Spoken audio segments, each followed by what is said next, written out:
안녕하세요. 사연에 빠지다의 DJ 민영입니다. 오늘도 사연 시작하기 전에 구독과 좋아요 버튼 눌러주시고요. 그럼 오늘의 사연 함께 시작해 볼게요. 여러분은 살면서 악연이라고 생각한 사람이 있었나요? 너무 어린 시절에 만났고 정말 좋아했던 사람이었는데 결국은 악연이라고 인정할 수밖에 없는 사람이 제겐 있어요. 친한 친구에게도 말할 수 없었던 제 첫사랑이자 지금은 전 남편의 이야기를 좀 해보려고 해요. 처음 그 사람과 만난 건 제가 중학교 2학년 때였어요. 20대 후반의 나이로 우리 학교에 부임한 과학 선생님이었죠. 그 전에 엄하고 무섭기만 한 선생님들과 달리 이 사람은 정말 재밌었어요. 수업은 15분 내에 끝내고 나머진 웃기는 이야기들로 채워진 수업을 하는 사람이었죠. 15분만 수업한다고 해서 대충 수업한 건 아니고요. 정말 핵심을 알차게 수업한 거여서 학생들도 선생님도 만족도가 높았어요. 그때는 저한테 그냥 재미있는 선생님일 뿐이었죠. 그러다 특별활동 시간에 과학 실험을 했었는데 그 선생님이 맡은 수업이었어요. 그 선생님이랑 저랑 크게 교류는 없었지만 이미 제 이름을 외우고 계셨고 항상 친절하게 부르고 항상 친절하게 대답해줬어요. 그렇게 같이 있을 시간이 많아지면서 우리는 점점 선생님과 더 친해졌죠. 전 또래들보다 몸도 마음도 더 성숙했어서 그렇게 말수가 많지도 많이 나서서 행동하는 스타일이 아니었어요. 늘 다른 친구들 얘기 들어주기 바빴죠. 어디서 제 얘기를 떠들어 본 적이 별로 없었어요. 친한 친구들은 남녀를 불문하고 많았지만 베스트 프렌드라고 하죠. 그렇게 친한 친구는 한 명도 없는 이상하고 남들은 모르는 외로운 애였던 것 같아요. 하루는 수업을 마치고 애들이랑 선생님 집에 놀러 가기로 했어요.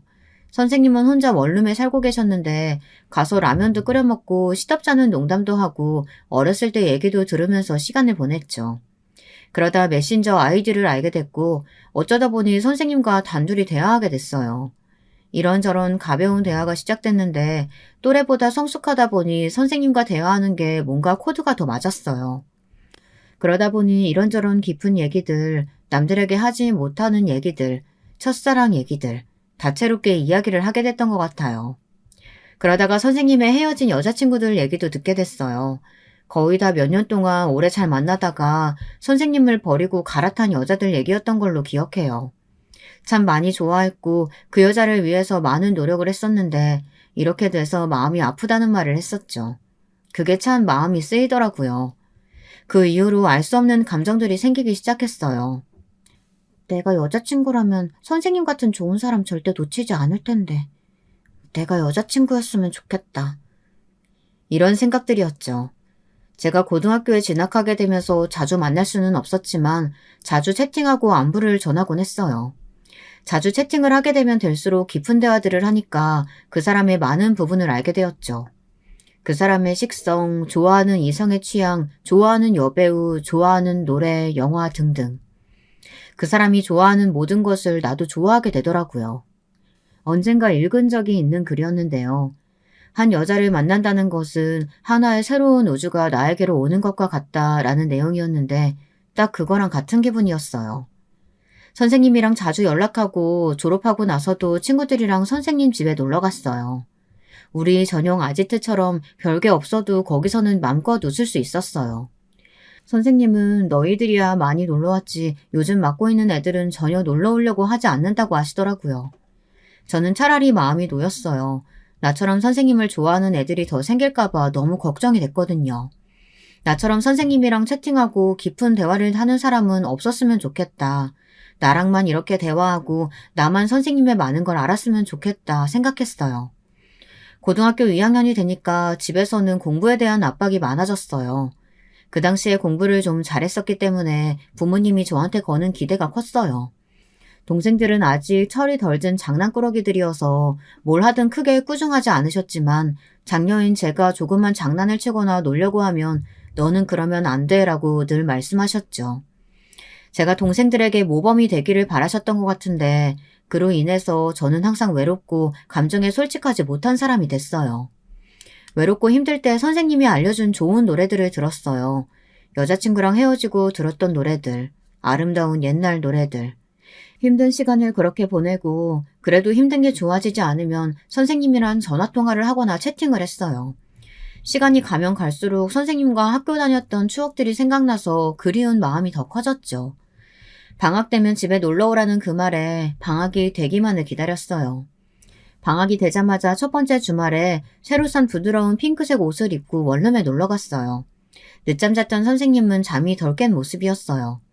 그 모습마저도 친근하고 꾸밈없는 모습 같았죠. 선생님이 씻고 나올 동안 새로 나온 애니메이션을 보면서 기다렸어요. 같이 밥도 먹고 노래도 듣고 일상을 공유했죠.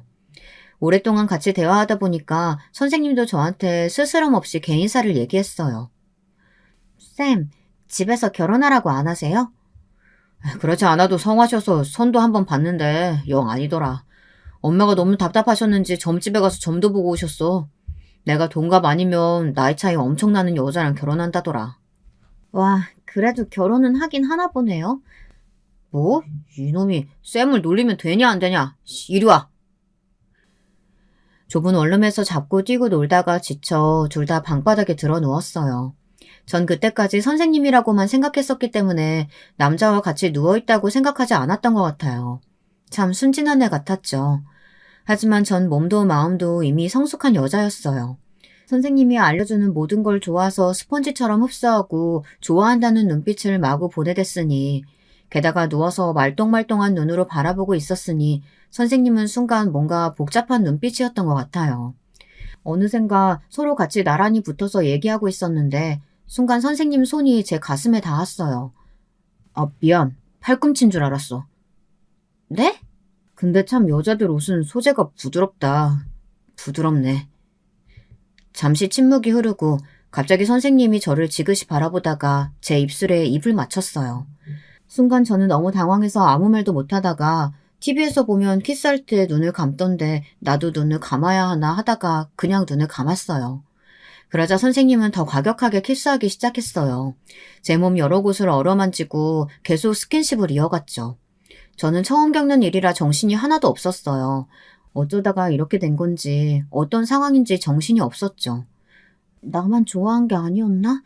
선생님이 나를 좋아하다니. 나랑 이런 관계가 될 수 있다니. 이런 생각들 뿐이었던 것 같아요.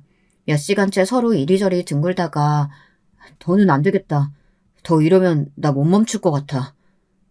그러고는 저를 꼭 안아줬어요. 가는 길에 저를 바래다주며 내가 너 좋아하는 거 알지? 조심해서 들어가고 또 연락해. 저는 공부에 전혀 집중이 되지 않았어요. 집에 가서 책상에 앉아서도 자려고 자리에 누워서도 온통 그날 있었던 생각들 뿐이었죠. 일주일 후에 다시 찾아갔을 때 선생님은 저랑 거리를 두려고 했어요. 더 가까이 하면 안 될 것 같다고 해서 그러려고 했는데 도리어 참을 수 없어 하는 건 선생님이었어요. 같이 있다 보니까 너무 괴로웠는지 제 가슴에 얼굴을 묻고 내가 얼마나 보고 싶었는지 아냐고 하더라고요. 저는 말 대신 꼭 안아주고 등을 토닥여줬어요. 말 안 해도 뭐가 괴로운지 알 것 같았거든요. 미성년자인 제자랑 사랑에 빠진다는 건 사회 통념상 있어서는 안 될 일이었으니까요. 그때 선생님도 많이 외로웠던 때였으니까요. 온 마음과 정성을 다해서 몇 년 동안 서로 사랑했어도 떠나버리는 여자들밖에 없었는데 오직 내가 세상의 전부인 양 나만 초롱초롱한 눈으로 바라봐주는 어린 여자가 생긴 거였으니까요. 자기 자신과 계속 싸우던 선생님은 결국 저한테 또 키스를 퍼붓기 시작했어요. 제 몸을 어루만지고 사랑의 말을 속삭였죠. 저는 그런 행위들에 흠뻑 취해서 계속 사랑받고만 싶었어요. 지금 우리가 어떤 상황에 처해 있는지 뭘 하고 있는 건지 정확히 판단이 되질 않았어요. 선생님은 이러다가 큰일 나겠다 싶었는지 고3 수능 칠 때까지는 다시 원룸에 오지 말고 전화통화만 하다 수능 치고 보자고 약속을 했죠. 꼭 수능 잘 치라고 응원해주며 치고 오면 네가 원하는 선물도 사주겠다고 말이죠. 그렇게 헤어지고 나서도 공부에 집중이 잘 되진 않았어요. 그때 일만 생각하면 하루에도 몇 번씩 정신이 아득해지는 기분이었죠. 그 사람이 피는 담배 냄새가 내 몸에도 밴 것처럼 담배 피는 사람들이 보이면 무의식적으로 그 담배 냄새일까 싶어 지나가다 냄새를 맡곤 했어요. 꼭 맑은 피부 위에 화상 자국이 난 것처럼 그 자국만 보이는 것 같았어요. 그렇게 다시 만날 날만 기다리며 공부했던 것 같아요. 수능을 쳤는데 다행히 원하는 대학에 갈 성적이 나온 것 같았어요.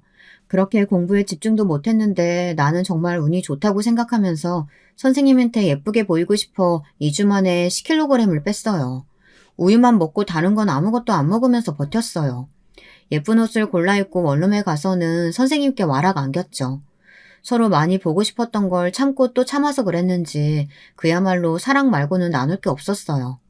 서로에게 미친 것처럼 하루 종일 뒤엉켜 있었죠. 앞으로 가게 될 대학보다도 마음은 다 선생님한테 가 있었어요. 학교에서 담임 선생님들이랑 학교 때문에 대화하고 돌아서다가 갑자기 어지러워서 넘어졌어요. 멀쩡하던 애가 갑자기 쓰러지니까 걱정되는 마음에 병원에 데려갔는데 임신이라고 하더군요. 갑자기 너무 겁이 났어요. 선생님께 비밀로 해달라고 사정했지만 학교는 몰라도 부모님께는 알려야겠다고 하셔서 결국 부모님이 아시게 됐어요.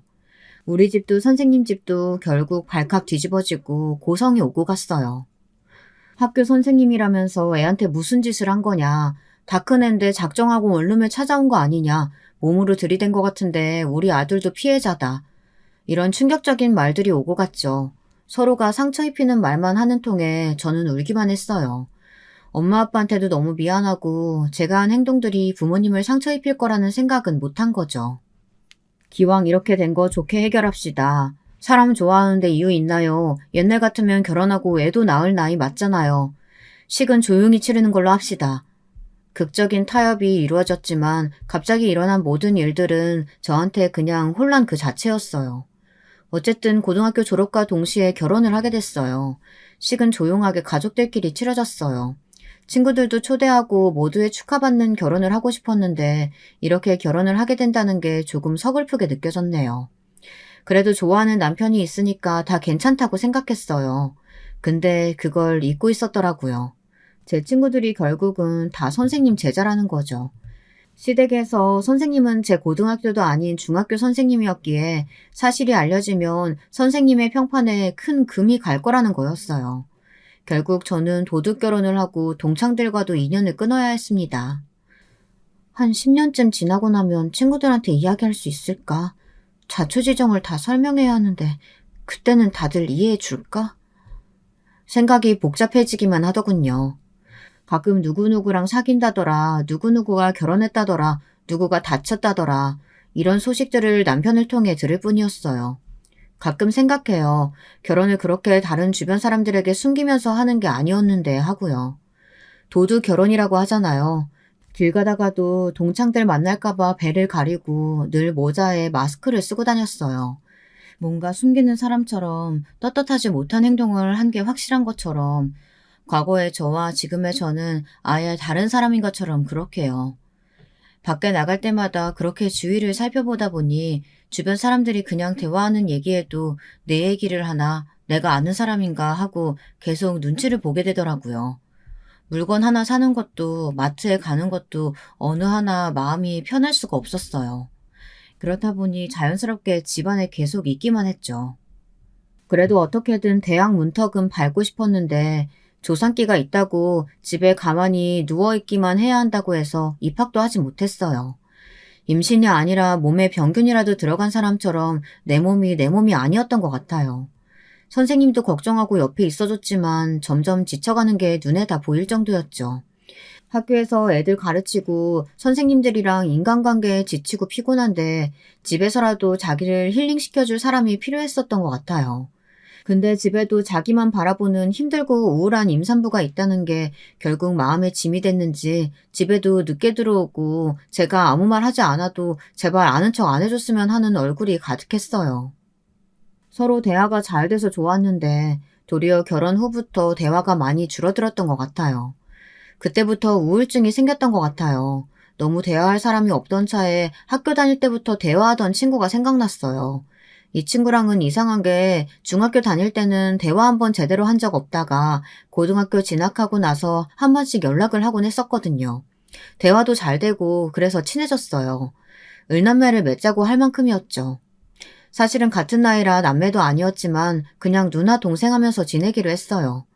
그래도 그 친구랑 시시콜콜한 이야기를 하면서 동창들 얘기도 전해 들으면서 웃고 놀았던 것 같아요. 이런 게 내 나이대에 맞는 사람과의 대화구나. 별거 아니더라도 그냥 편하고 그냥 웃기고 재밌네. 하는 걸 알게 됐죠. 이 친구는 제가 뭔가 예전 같지 않고 집에만 숨어 산다는 걸 대충 눈치채고 어떻게든 제가 부정적인 생각을 더 하지 않게끔 웃겨줬어요. 그나마 이 친구가 있어서 잠시나마 웃고 움직일 수가 있었네요. 한 번씩 시어머니랑 시누이가 집에 왔었었는데 그건 참 고문이 아닐 수 없더라고요. 왜 시월드라고 하는지 알 것 같았어요. 이리저리 참견하고 출산 준비는 하고 있는지 다 체크했고 제가 평소에 잘 먹지 못하는 음식들도 먹어야 한다고 억지로 먹이곤 하셨어요.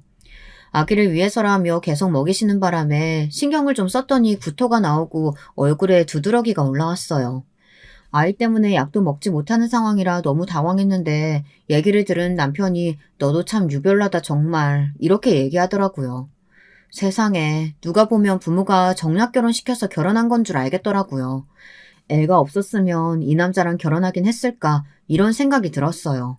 내가 너무 섣불렀구나. 준비 없이 한 결혼이다 보니까 무슨 일이 있어도 부모님께도 말 못하고 친구들과도 인연도 거의 다 끊었고 한 명 남은 친구만 바라보고 모든 걸 다 털어놓고 사는 것도 바보 같은 짓이라는 생각이 들더라고요. 과거의 나를 가슴치며 후회해도 소용이 없었죠. 선생님과 사랑을 나눴던 그 원룸에 찾아가 수백 번 불을 지르고 집을 망가뜨리고 문을 걸어 잠그는 상상을 했어요. 아이도 결국 알아차렸나 봐요. 엄마가 아직 준비가 되지 않았다는 걸. 결국 8개월 후반이 되어 아이 심장이 더 뛰지 않는다는 소리를 들었어요. 충격이 너무 커서 아무 말도 못했죠. 결국 수술해서 죽은 아이를 꺼냈어요. 제 몸에서는 아이를 먹일 모유가 나오기 시작했어요. 아이에게도 미안하고 저 자신한테도 미안했어요. 아이는 다시 가지면 되니까 어두워지지 말자. 근데 아이를 더 가지고 싶지 않아. 내가 왜 아이를 가져야 하는지 모르겠더군요.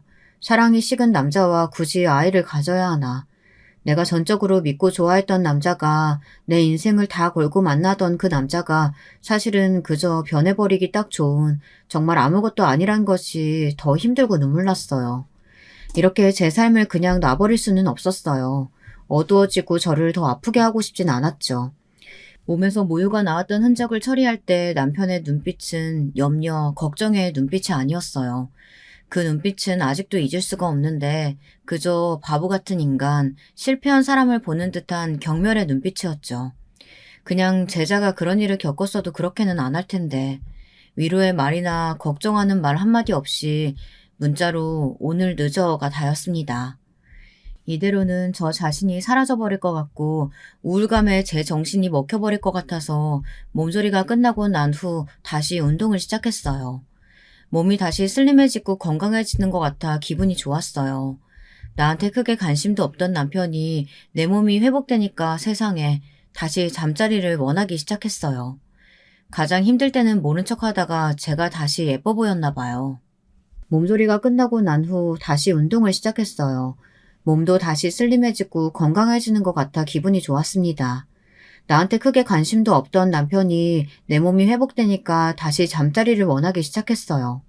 계속 잊고 지냈는데 선생님이니까 늘 바른 모습, 좋은 모습으로 나를 대해주겠지 했던 건 그냥 제가 갖고 있던 헛된 망상일 뿐이더라고요.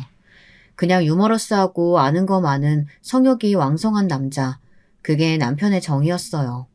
시댁에서도 계속 남편 나이가 있으니까 빨리 아이를 가지라고 성화였죠. 저는 아직 회복되지 않았다고 이야기했지만 넌 젊으니까 괜찮다고 하며 아이 가지기를 종용했어요. 뒤에서 수군거리는 소리에 또 전 엄청나게 상처받았어요. 아니 학생 때도 지가 알아서 애를 척척 빼더니 갑자기 왜 내 숭이야? 웃기시네. 애 죽은 지 얼마나 됐다고 살피고 돌아다니는 것 좀 봐. 아, 오빠는 하필 저런 애랑 엮여가지고. 오빠가 우리한테 그랬잖아. 어린애가 계속 찾아와서 몸으로 들이대서 정신을 못 차렸다고. 죄송하다고. 두고 봐요. 얼마 안 가서 또 임신하겠지 뭐. 자기 편한 대로 나를 깎아내려가며 가족들한테 나를 저렇게 얘기했구나. 그래서 저렇게 시댁 식구들이 나를 벌레 보듯 보는 거구나. 너 대충 몸도 회복된 것 같은데 우리 가게 와서 일도 좀 배우고 일 좀 거들어라. 저 아직 몸이 다 회복이 안 된 것 같아요. 조금 후에 도와드리겠습니다. 제 마음 추스르는 것도 좀 걸릴 것 같고요. 그럴 땐 혼자 마음 추스른다고 되는 게 아니야. 내일 8시까지 가게로 와라. 네. 제가 생각했던 것과는 달리 어머니는 저를 거의 알바생으로 생각하시는 것 같았어요. 아침부터 저녁까지 제가 잠시라도 앉아있는 꼴을 못 보는 것 같더라고요. 옆에 같이 일하는 아주머니가 유산한 지 얼마 안 된 며느리를 이렇게 부려먹는 시어머니는 처음이네 진짜. 자기 딸은 그렇게 애지중지하면서 아휴 하시더라고요. 며칠 동안은 그럭저럭 버틸만 했는데 3일이 지나니까 슬슬 몸이 힘들어지더라고요. 그래도 어머니 성화에 아침부터 나가서 일했는데 갑자기 아랫배에 심한 통증이 생겨 괴로워하다가 넘어졌어요. 나중에 정신 차려보니 제가 쓰러졌었다고 하더라고요. 정신을 차려보니 병원이었어요. 정신이 좀 드세요? 유산하셔서 정신을 잃으셨어요. 유산이요? 저 사산한 지 얼마 안 됐었는데. 아직 몸을 좀 추스러야 했는데 식당에서 일을 하셨다고요? 그렇게 무리하시면 안 됩니다. 계속 이렇게 되면 습관성 유산이 될 수 있어서 아이 가지고 싶어도 못 가지게 돼요. 지금은 나이가 어려서 금방 회복한다고 해도 이게 반복되면 큰일 납니다. 스트레스 받지 마시고 치료에 집중하세요. 이분 보호자는요? 시어머니 오셨었는데 식사하러 가신다고 아들이랑 나가시더라고요. 혹시 지금 퇴원 가능한가요? 아니요, 조금 있다가 한 이틀 정도 회복하고 가세요. 저는 바로 병원으로 엄마를 불렀어요. 엄마, 여기 현대병원인데 좀 와주세요. 황급히 달려온 엄마는 제 상태를 보고 계속 우셨어요. 밥 먹고 온 남편에게 뭐라고 하셨죠. 자네는 애가 사산한 지 얼마 되지도 않았는데 또 임신을 시키다니. 어머니가 몸도 다 회복되지 않은 애 일 시키는 건 알고 있었나? 남편이 우물쭈물하자 엄마는 더 언성이 높아지셨어요. 학교 다닐 땐 자네 제자였지만 지금은 자네 배우자인데 배우자로 생각은 하는 거야? 존중해주고 아껴줘야 하는 배우자. 자네 마음대로 함부로 해도 되는 그런 사람이 아니라는 거네. 그건 자네 어머니도 마찬가지고. 몸 추스릴 동안 집에 데리고 있을 테니까 자네는 이만 가게. 남편은 아무 말도 못하고 집으로 갔어요. 병원에서 몸이 좀 회복하고 나서 몸에 삽입하는 피임 장치를 넣었어요. 더 이상은 제 몸이 망가지게 하고 싶지 않았어요. 당장 이혼을 할까 생각했어요. 어차피 주변에 제 결혼에 대해 아는 사람도 없고 잘못된 인생을 다시 새롭게 시작하고 싶었죠. 조용히 제 인생 계획을 다시 세우기 시작했어요. 내가 뭘 할 수 있는지 계속 생각했죠. 글도 써보고 그림 그리기도 시작했어요. 엄마도 지원해주겠다고 하셔서 우선 디지털 대학에 다니기로 하고 카페 알바도 시작했어요. 이제야 제가 어디 고여있는 게 아니라 흘러가고 움직이고 살아있다는 느낌이 들더라고요. 우선은 제 결혼 생활을 잘 마무리해보려고 남편 집으로 다시 돌아왔어요. 몸을 핑계로 각방을 썼죠. 남편한테 컴퓨터로 PPT 만드는 거나 엑셀을 쓰다가 모르는 게 있어서 물어봤는데 네가 그런 걸 알 필요가 있냐고 귀찮아 하더라고요. 애나 잘 가지고 집안 살림이나 잘하라고 하는데 어이가 없었어요. 당장 몸 상태 때문에 애 가질 생각이 없다고 했더니 자기 나이도 있는데 네가 애 안 가지면 이 집에 뭐하러 있을 거냐고 하더라고요. 나이 차이가 12살이 나긴 했지만 제가 순간 내가 영감이랑 살고 있나 하는 생각이 들더라고요. 좀 아껴 쓰라면서 생활비를 조금밖에 안 주더라고요. 한 달에 50만 원으로 집안 살림을 하라는 남편에게 지금이 1970년대인 줄 아냐고 했더니 어차피 많이 줘도 제대로 관리도 못할 거라고 하더군요. 잘 관리하면 특별 보너스를 주겠다고 하는데 어이가 없었습니다. 아, 이 사람은 엄마 말대로 나를 학생 때랑 똑같이 대하고 가르치려고 하는 거구나. 나를 성숙한 인격체로 대하고 있지 않구나. 하는 걸 뼈저리게 느꼈어요. 제가 다른 방에서 자는 줄 알고 거실에서 자기 친구한테 하소연을 하더라고요. 순수한 맛에 좀 만났고 오랜만에 나한테 올인해주는 여자 만나니까 내가 정신이 좀 나갔었나 봐. 세상 그렇게 예쁜 애가 없었거든. 근데 한 번 피임 안 한 걸 갖고 바로 애를 가져가지고 바로 책임지게 생겼잖아. 세상 물정 하나도 모르는 애라 정말 미치겠다. 가만히 집에서 인형처럼 기다리다가 잠자리 상대나 해주면 좋겠는데 뭘 자꾸 하려고 요즘은 이것저것 물어본다니까. 피곤해 죽겠는데. 진짜 미치겠다. 너는 결혼 신중하게 해라. 그리고 어떻게 될지 몰라서 나 아직 혼인신고서도 안 냈어. 잘하지 않았냐? 전 아직 혼인신고서도 안 내고 살고 있는지는 꿈에도 몰랐습니다. 나는 뭐 때문에 이 남자한테 그렇게 빠져들고 좋아했었는지 정말 제가 제 발등을 찍었더라고요. 남들을 원망해보고 싶었는데 다 제 잘못밖에 없었습니다. 내 인생을 이렇게 망가뜨렸는데 내가 제대로 복수해줘야겠다는 생각만 들더라고요. 저를 학대하고 괴롭히는 모든 증거 정황을 모아야겠다고 생각했어요. 사랑하는 사이에서 천천지 원수로 돌아서는데 정말 얼마 걸리지 않더라고요. 영원한 사랑을 약속하고 서로를 바라보던 게 몇 개월 전이라는 게 정말 믿어지지 않았어요. 참 사랑하다는 감정도 불같이 타오르던 사랑도 정말 한때구나 하는 생각에 서글퍼지더라고요. 그래서 각종 자료 수집에 달인이 되어 있었어요. 최근에는 거의 저를 소 닭보듯 하더군요. 제 앞에서 전화도 따로 받으러 나가고 뭔가 계속 수상했어요. 전화 받을 때는 일부러 친구 이름을 부르는 것 같더라고요. 남편이 잘 때 몰래 본 핸드폰에는 친구 정석이라고 저장된 번호로 전화하고 카톡을 보낸 것만 있더라고요. 내가 괜히 의심했구나 하다가 혹시나 해서 내 폰으로 전화를 걸어보니 여자가 받더라고요. 남편 노트북을 살펴봤는데 예전에 사귀었던 전 여친들과의 사진을 따로 모아놓은 폴더가 있더라고요. 같이 모텔 가고 애정행각을 했던 사진들이 한가득이었어요. 오래 사귀었으니까 그럴 수 있지 생각했는데 그 꼴들을 보고 있자니 정말 기분이 안 좋더라고요. 옛날에 찍은 사진이겠거니 했는데 최근 사진들도 있었어요. 저한테 세미나가 있다고 급하게 짐 싸서 가야 한다고 했던 날도 이 여자랑 같이 밤을 보냈더군요. 전 냉정해지려고 애썼어요. 나는 지금 증거들을 모으고 있다. 그렇게만 생각하려고 했어요. 제가 탐정이 된 것처럼요. 그런데 세상에 남편 인스타그램에 들어가니까 학교 선생님들과 같이 찍은 사진에 그 여자가 있더라고요. 설마 했는데 그 여자 인스타그램을 타고 들어가 봤더니 그 여자도 가정이 있더라고요. 정말 평화롭게 행복해 보이는 모습들만 가득 있었어요. 얘 여자랑 같은 학교를 다니며 바람을 핀다. 교사라는 사람들이 각자 가정도 있으면서 말이죠. 같은 학교 다니면서 둘 다 기혼자인데 바람을 피고 있었네요. 어쩐지 더 이상 저한테 잠자리 하려고 하지 않던 이유가 이거였었나 봐요. 알고 보니 더 씁쓸했어요. 저는 진짜 잠자리 상대였네요. 그래도 저는 정말 사랑해서 결혼했을 거라고 생각했는데 이 남자는 정말 제 무방비한 몽뚱이에 관심을 가지고 있었던 거였었네요. 시어머니는 가게로 불러서 또 저를 부려먹으려고 하더라고요.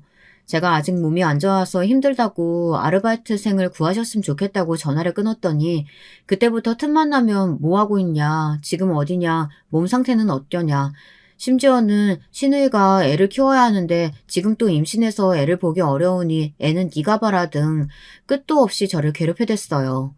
죄송하다고 하고 아르바이트 하고 있어서 애 보기 힘들다고 했더니 저를 더 괴롭히더군요. 남편한테 생활비 다 받아 살면서 아무것도 할 줄 모르는 애가 무슨 돈을 버냐고 뭐라고 하는데 참 서럽더라고요. 그래서 시어머니한테 저 한 달에 생활비 50만 원 받고 산다고 이야기했더니 아무 말이 없더라고요. 자기도 이건 좀 심한데 하고 생각한 거겠죠. 어이가 없었어요. 제가 이렇게 소리 없는 전쟁을 치르고 있는 중에 남편의 형이 부잣집 여자랑 결혼을 한다는 소식이 들려왔어요. 남편의 형은 사람이 말수도 적고 점잖았었는데 자기 맡은 바 열심히 그리고 조용히 자기 일을 열심히 하는 사람이었어요. 재미는 좀 없어도 늘 바른 생활이 몸에 밴 분이시더라고요. 남편보다 5살 더 나이가 많다 보니 저보다는 훨씬 나이가 많으셨는데 그래도 항상 저를 우대해 주시고 말도 따뜻하게 잘해 주셨어요. 공무원이라고 들었는데 어쩌다 부잣집 딸이랑 선을 봐 이번에 결혼하게 됐다고 하더라고요.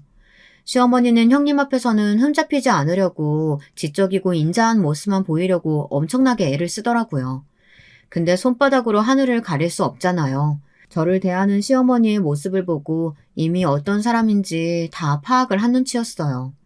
착한 시어머니인 척 아무리 가식적인 모습들을 보여도 틈만 나면 쟤는 대학교도 안 나와서 아는 게 없다. 나이도 젊은데 저렇게 약해 빠져서는.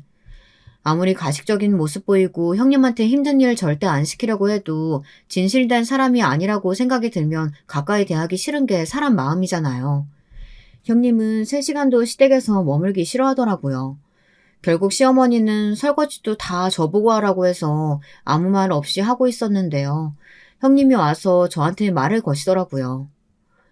어린 아이에 갑자기 시집 왔다고 들었는데 이렇게 고생만 해서 어떡해요.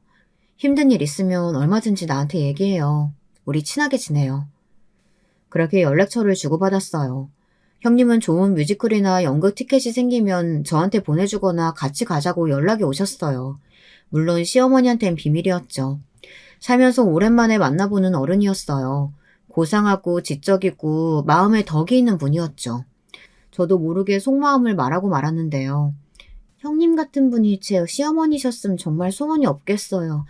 업고 다녔을 것 같은데요. 지나가는 그 말 하나도 그냥 듣지 않고 저를 토닥토닥 해주시더라고요. 집안 행사가 있을 때마다 설거지는 늘 제 몫이었어요. 끊임없이 이어지는 설거지에 형님도 도와주시러 오시면 시어머니는 억지로 또 형님을 끌고 가셨죠. 아무 말 없이 다 하고 남편을 쳐다봤는데 시댁 식구들 무리에 같이 섞여서 웃고 있으면서 힘든 표정으로 서 있는 저랑 눈이 마주쳤는데 그냥 외면하더라고요. 저런 놈을 믿고 의지하고 살 생각을 했다니. 시어머니는 형님 임신시키기에 돌입하신 것 같더라고요. 형님 체질이나 아무런 정보 하나 없이 한의원에 가서 나이 많은 여자 임신할 수 있는 약을 지어오셨더라고요. 형님은 한약을 잘 못 먹는다고 해도 막무가내로 먹어보라고 꼭 챙겨 먹으라고 하더라고요. 형님이 저보고 동서도 같이 먹으면 좋겠다고 이야기하길래 형님, 저는 쟤는 사산하고 얼마 안 돼서 또 임신했었다가 유산했다. 젊어서 그런지 임신은 잘 되니까 걱정 안 해도 돼. 쟤는 임신이 특기자 무기인 애니까. 사고 쳐서 임신만 안 했어도 내 아들이 저런 세상 철부지라. 아휴, 하여튼 제 임신은 걱정 안 해도 되니까 네가 먹고 손주 좀 안겨다오 큰애야. 너 닮은 손주 보는 게 내 소원이다. 남편은 제가 그런 얘기를 듣는 걸 다 듣고 그냥 웃기만 하더라고요. 12살 어린 제자를 그냥 임신부터 시킨 건 선생이란 직업을 가진 대개 아드님이라고 하고 싶었지만 간신히 참았어요. 남편은 이제 정말 내 사람이 아니구나. 내가 무슨 말을 듣고 무슨 일을 겪어도 그저 남일처럼 보기만 하는구나. 마음이 다 떠났어. 돌아서서 조용히 설거지만 했습니다. 이제 남편 외도 증거도 다 모았으니까 다 복수해야겠다고 마음먹었어요. 남편한테 말하지 않고 조용히 다들 TV 보며 웃고 떠들 때 조용히 시댁에서 나왔어요. 근처 커피 맛집이 있었는데 거기서 비싸고 맛있는 커피를 시켜 마셨어요. 기분이 좋아져서 맨날 올라오는 글만 읽었었는데 용기 내서 글을 써서 올렸습니다. 제목은 절망에서 벗어나 마시는 달콤한 커피 한 잔이라는 제목으로요. 오랜만에 마신 커피가 그렇게 달콤할 수가 없더라고요. 다음날 알바 가려는데 시엄마랑 시누이가 갑자기 집에 쳐들어왔어요. 나이만 어린 줄 알았더니 버르장머리까지 없는 줄 몰랐네. 어디 그런 싸구려 짓거리 하는 거야? 대체 그게 무슨 말씀이세요? 중요한 일 않으면 나중에 해요. 저 읽어야 돼요. 네 형님 준 보약이 아무리 탐났어도 아무 말 없이 약 가지고 도망간 건 좀 심한 거 아니야? 손버릇까지 안 좋은 건 몰랐는데 너도 참 어이가 없어. 그래서 왔다. 그런 적 없어요. 다들 잘 지내고 재밌어 보이시는데 산통 깨기 싫어서 조용히 혼자 나왔어요. 그리고 전 지금 임신 생각 없어서 피임 중입니다. 그 약 먹을 이유가 없어요. 갑자기 시어머니가 제 뺨을 쫙 하고 때리더라고요. 하지도 않은 일로 맞기까지 하니 더 화가 났어요. 이게 어디서 나를 속이려 들여? 뭐? 꼴에 피임? 큰애 먹으라고 보약 지어놓은 걸 먹고 양심 찔리니까 몰라 내뺀 거 아니야? 도둑년, 나가 뒤져. 감히 네가 그걸 먹어? 너 미쳤구나. 어디서 내 딸한테 손을 대? 엄마도 똑같이 시어머니 뺨을 올려 붙였어요. 시어머니는 넘어지면서 허리까지 다치신 것 같았어요. 너도 맞아보니까 아프지? 네가 먼저 때린 거야. 알겠어? 이런 거지 같은 집안이랑 엮일 필요 없으니까 가자. 이제 헤어지는 마당에 시어머니라고 부를 필요도 없겠죠. 아줌마, 내가 이날을 얼마나 기다렸는지 아줌마는 모를 거예요. 오늘 맞은 거 진단서까지 뗄 거니까요. 저 이제 가만히 있지 않을 거예요. 잘 준비해두세요. 두 손 싹싹 빌게 해줄 테니까. 짐을 챙겨 나오는데 속이 다 시원하더라고요. 나중에 확인해보니까 형님이 한약 한 입 먹고 너무 쓰고 속이 메스꺼워서 남편 시켜 몰래 버리셨대요. 시어머니는 그 많던 약들이 하나도 보이지 않으니까 지레 추측한 거였어요. 시어머니는 그 많던 약이 어디 갔냐 하는데 형님 내외 둘 다 우물쭈물 말을 못하고 있으니 너희 사실대로 말하라고 막내가 가정한 거 아니냐고 해서 절대 아니라고 했는데도 안 믿고 쳐들어온 거였어요.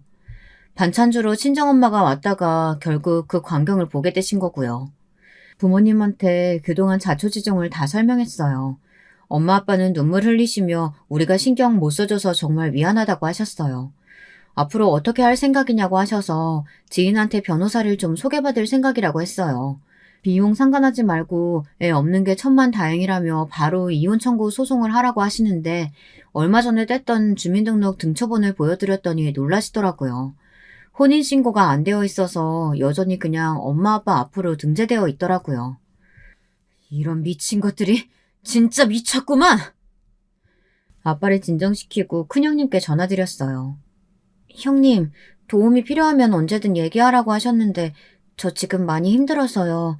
유능한 변호사 그때 소개시켜 줄 수 있다고 하셨는데 부탁드려도 될까요? 잘 생각했어요. 내가 바로 연락처 보내줄게요. 소개받은 변호사는 대형 로펌에 소속된 엘리트 변호사였어요. 지금까지 참고 사느라 너무 고생했다고 하시더라고요. 거의 3개월 동안 자료 수집을 해둔 덕분에 바로 소송을 진행해도 될 것 같다고 하더라고요. 혼인, 빙자, 간음에 외도까지, 위자료까지 빠방하게 받아내겠다고 했어요. 교사라는 직업에 타격 많이 받겠네요. 잘 좀 하시지 정말.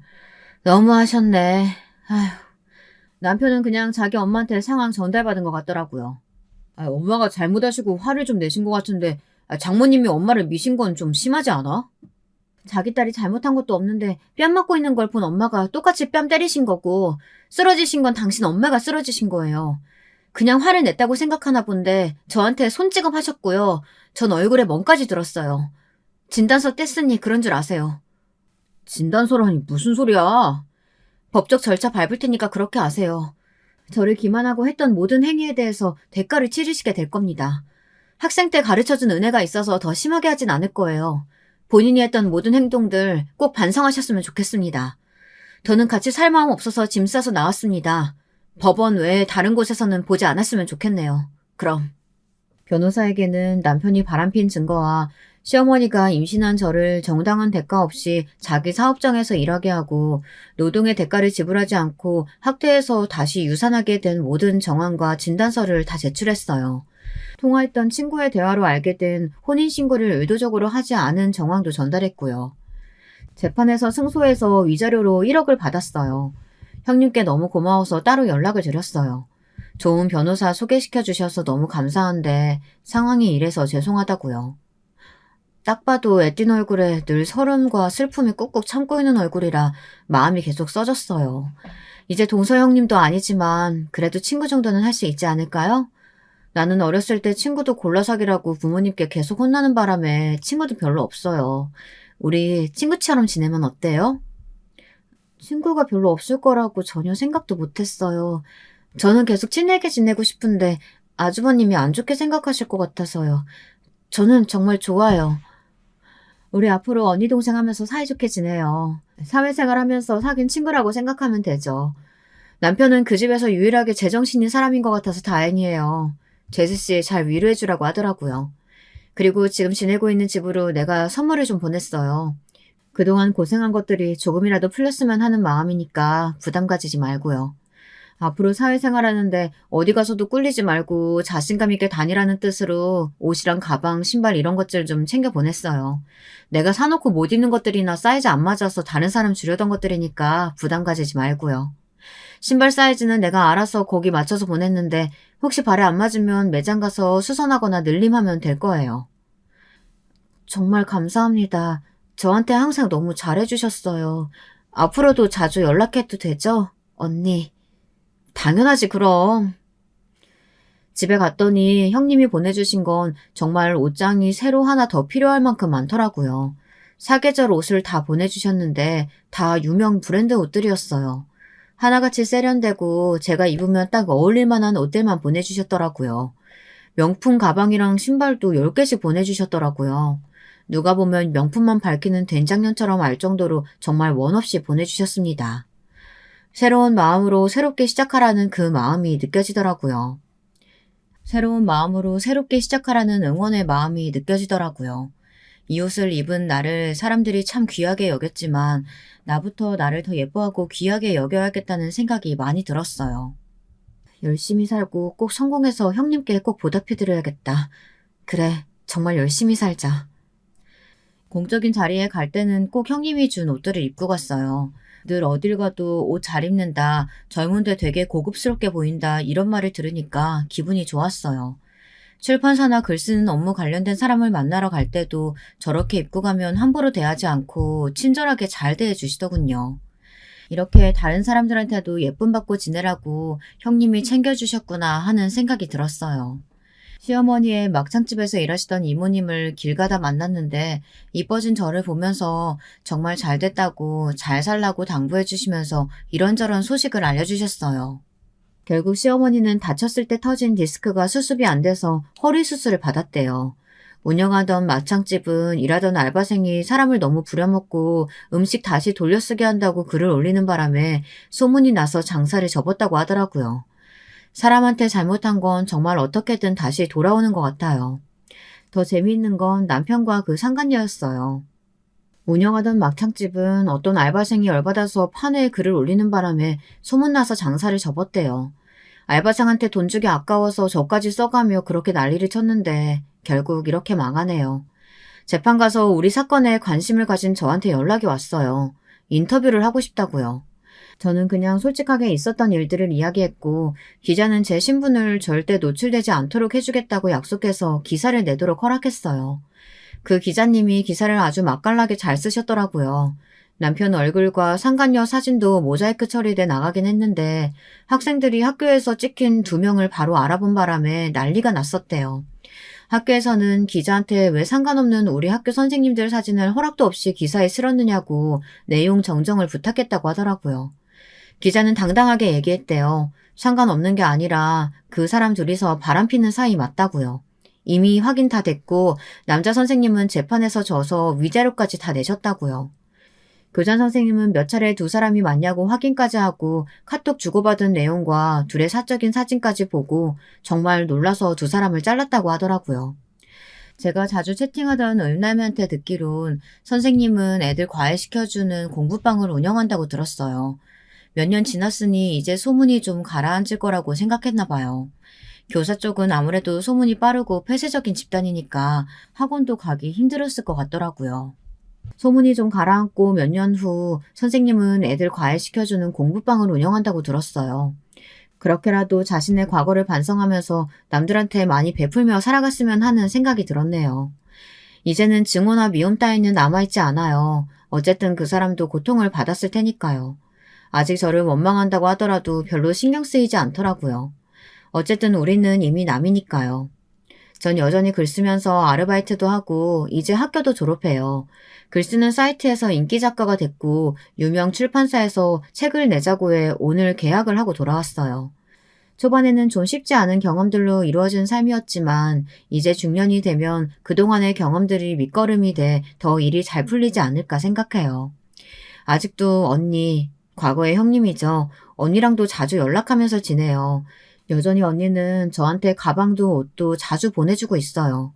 이쯤 되면 일부러 잘못 사는 건지 저 주려고 그냥 사는 건지 헷갈리지만 항상 만나면 반갑고 좋은 사람이에요. 그 선생님 덕분에 얻은 건 글 쓸 소재들과 이런 좋은 인연이네요. 요즘 연애도 하고 있어요. 그 이후 여러 남자도 만나고 연애도 했는데 재미있더라고요. 그렇게 깊게 연애는 하지 않았지만 새로운 사람과 만나는데 두려움을 갖지 않으려고 몇 달 만나다 헤어지고 새로운 사람을 또 만나곤 했어요. 아, 이런 게 사람과 사람이 서로 사랑하는 거고 연인과 사랑은 이렇게 하는 거구나. 이런 걸 깨달았어요. 덕분에 글도 다채롭게 잘 써지고 좋더라고요. 사실 요즘은 지금 계약하고 온 출판사 편집장이랑 만나고 있어요. 제 글을 보고 관심을 가졌다가 실제로 만나고 계속 호감을 드러내더라고요. 섣불리 연애의 감정 가지지 않으려고 하는데 이 남자가 참 재밌고 편해요. 같이 있으면 마음이 저절로 스르르 풀리게 되더라고요. 여자 정말 많이 만났겠다 하니까 나도 그러려고 했는데 그러지 못해 아쉽다고 하더라고요. 제가 먼저 나도 그렇다고 아쉬운 사람끼리 그럼 한번 만나보자 하니까 너무 좋아하더라고요. 나는 한번 살다가 헤어졌는데 괜찮겠어요? 그건 이미 글 봐서 알고 있어요. 나도 오래 사귄 여자 있고 동거도 했었어요. 괜찮겠어요? 난 상관없어요. 그럼 우리 오늘부터 1일 할까요? 스스로 만남을 결정한 만큼 솔직해진 저는 당연하다는 듯이 고개를 끄덕였어요. 나 자신을 있는 그대로 봐주는 사람, 같이 있으면 티키타카도 잘 되고, 좋은데 여행도 가고, 일상도 같이 공유할 수 있어서 좋아요. 그리고 각자의 일을 열심히 하면서 또 사랑도 하니까 서로에게 더 매력을 느끼는 것 같고요. 상황에 따라 변해버릴 사람이 아니라 늘 소나무처럼 든든하게 나를 아껴줄 사람을 만나려고 해요. 리트머스 종이 같은 남자는 정말 이제 넌덜머리가 나더라고요. 그 선생님이 저한테 뼈에 사무치도록 확실히 알려준 게 있어요. 나 같은 사람은 만나지 말 것. 이제 비슷한 이름과 얼굴만 봐도 멀리할 것 같아요. 그동안 괴로웠던 만큼 이제는 스스로 제 인생에 책임지면서 재미있게 살아보려고 해요. 과거에 무슨 일이 있었던 간에 지금부터는 즐거운 일들만 가득할 거라고 믿고 다들 오늘 하루 보내셨으면 좋겠네요. 좋은 하루, 좋은 일들만 가득하세요. 여성 사연자분께서 보내주신 이번 사연은요, 유독 여러분께 편안한 울림을 주지 않을까 싶어지는 이야기입니다. 어떤 내용이 펼쳐질지 저와 함께 이번 사연을 바로 만나보실까요? 제가 사연에 빠지다에 푹 빠져서 올라오는 사연마다 다 눌러보는 열혈 시청자인데요. 올해 혼자서 사연을 보내볼까 말까 고민을 하다가 드디어 결단을 내리고선 제 사연을 소개해 주십사 하고 신청을 해보게 되었습니다. 제가 나이가 좀 많은 편이에요. 사연에 빠지다를 보면 젊은 사연자분도 있고 나이가 꽤 드신 사연자분도 있는 것 같은데 그래도 저처럼 나이대가 높은 사연자분은 잘 없는 것 같아서 조금 부끄럽고 민망하기도 합니다. 돋보기 안경을 써야지만 글자가 또렷하게 보이고 젊었던 시절보다 비교도 안 되게 움직임이 둔해진 손가락은 타자 한 번을 치는데 세워라 내워라를 부르짖지만 저의 사연을 완성해보겠다는 다짐, 그 각오 하나로 움직여봅니다. 다른 분들처럼 대단한 사연을 가지고 있어서는 아니고 다만 길지 않게 남은 저의 인생, 당장 내일 죽을지도 모르는 것이 사람 사는 모습인 것을 아는 만큼 하나라도 세상에 저의 발자취를 남겨보고 싶다는 욕심이겠죠. 세상 천지의 컴퓨터는 무슨 핸드폰이라는 것도 상상조차 못해보았던 저의 어린 시절, 저는 몹시도 형편이 어려운 집안에서 태어나고 자랐습니다. 위치로 따지면 서울의 근교였지만요. 많은 발전이 이뤄지고 나서야 서울이 포화 상태가 되니까는 서울 옆에 경기도며 인천이며 이런 곳들도 발전이 번져나갔지 옛날엔 그러지가 못했습니다. 서울하고 가깝다지만 영 시골스러웠던 제 고향 동네는 허름한 집들이 즐비해 있었습니다. 언감생심 아파트 같은 건 한 채도 없었죠. 그 동네는 집집마다 애들이 많았었는데 저희 집도 자식만 6이었습니다. 첫째, 둘째가 딸, 셋째가 아들, 넷째, 다섯째가 딸, 여섯째가 아들인 집이었습니다.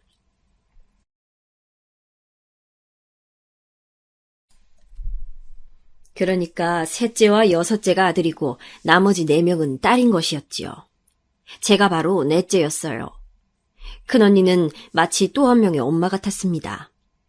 동생들이 일사불란하게 움직이면서 좁은 집구석 안에서 사고를 치지 못하도록 감시하고 통제하는 총감독 역할이었죠. 큰언니의 충실한 조수로는 작은언니가 있었고요. 오빠는 부모님의 관심이라든지 애정을 많이 받는 귀한 아들이었기 때문에 늘 기세등등하고 기고만장하기 일쑤였으나 언니들의 성질머리가 원체 만만하지 않았기에 두 사람이 합심할 때면 오빠가 그 앞에선 힘을 못 쓰고 깨갱 꼬리를 말아야만 했습니다. 제 밑으로 여동생과 남동생은 연년생입니다. 서로 1살 차이라서 유년 시절의 두 사람은 늘 도토리 기재기였죠. 언니들과 오빠로 구성된 마지 집단, 그리고 막내 2명으로 구성된 막내 집단, 이렇게 유형이 갈렸는데 그 가운데서 저는 낙동강 오리알도 아니고 정말 덩그러니 외로운 위치였습니다. 동네의 집들도 대체로 애들이 많았기 때문에 다 비슷한 모양새로 살았습니다만 저희 집은 개 중에서도 조금 더 가난했었던 것 같아요. 당장에 먹고 살기에 급급하면 다른 모든 것들은 사치의 영역에 들어가 버립니다. 저희 6남매가 모두 균등하게 교육의 기회를 받기란 불가능이었어요. 큰언니부터가 일찍이 돈을 버는 것에 뛰어들었고 학교 가는 것을 유난히 좋아했고 공부에 관심이 많던 작은 언니 역시도 때가 되자 집안의 형편을 감안하여 더 학업을 잊지 않고 돈을 벌기 시작했습니다. 공부를 계속 이어갈 수 있는 특권이 처음 주어졌던 사람은 바로 집안의 셋째인 오빠였습니다. 첫째와 둘째가 공부를 저버리고 돈을 버니까 이제 셋째부터는 돈 버는 것 말고는 공부를 하나 보다. 저는 그렇게 생각했었어요. 하지만 그것은 착각이었어요. 부모님께서는 웬일로 저를 따로 찾으시면서 저에게 중요한 말씀을 전달해 주셨습니다. 이제 너도 돈을 벌어 와야지. 어차피 네가 나중에 대학에 들어갈 것도 아닌데. 여자애는 그저 나중에 나이 차서 시집이나 잘 가면 그만이야.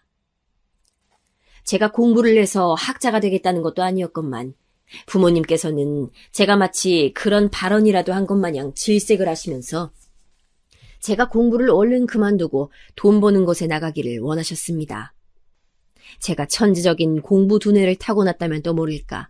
그런 영화 같은 전개는 저에게 이뤄지지 않았기 때문에 저는 다른 수 없이 학업을 더 잊지 않고 돈을 벌러가는 수밖에 없었습니다.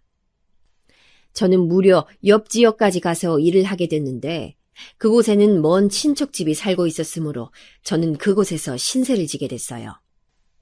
이때부터 겪었던 일은 글로 적으려면 제 손가락 관절이 닳아버릴 것이고 말로 뱉으려면 눈물이 터져 나와서 하기가 힘들 것입니다. 그 나쁜 놈의 먼 친척집에서 제가 얼마나 고초를 당했었는지 몰라요. 지금 생각하면 저는 그저 힘없는 10대 소녀였을 뿐인데 저에게 쌓인 화를 풀고 괜히 못되게 굴고 괴롭혀대면서 자기들끼리 신이 났었던 거죠. 그곳에서 일을 다녔던 공장에서의 상황도 썩 좋지 못했기에 저는 이중고에 놓여 있었습니다.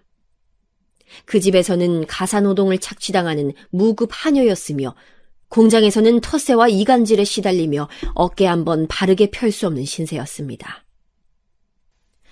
이대로라면 진짜 내가 죽을 수도 있겠구나. 이대로는 못 살아. 나는 집으로 돌아가야겠어.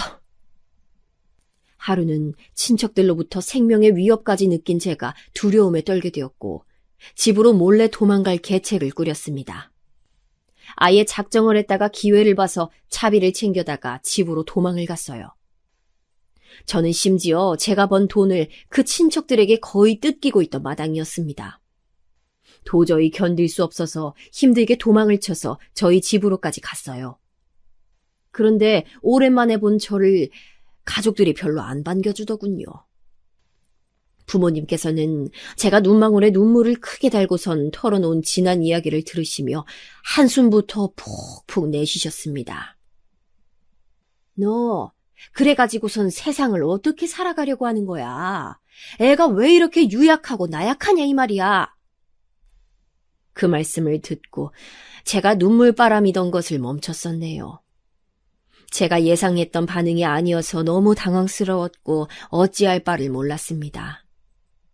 그러고 보니까 부모님뿐만 아니라 저의 형제들도 저를 대하는 게 미적지근하더라고요.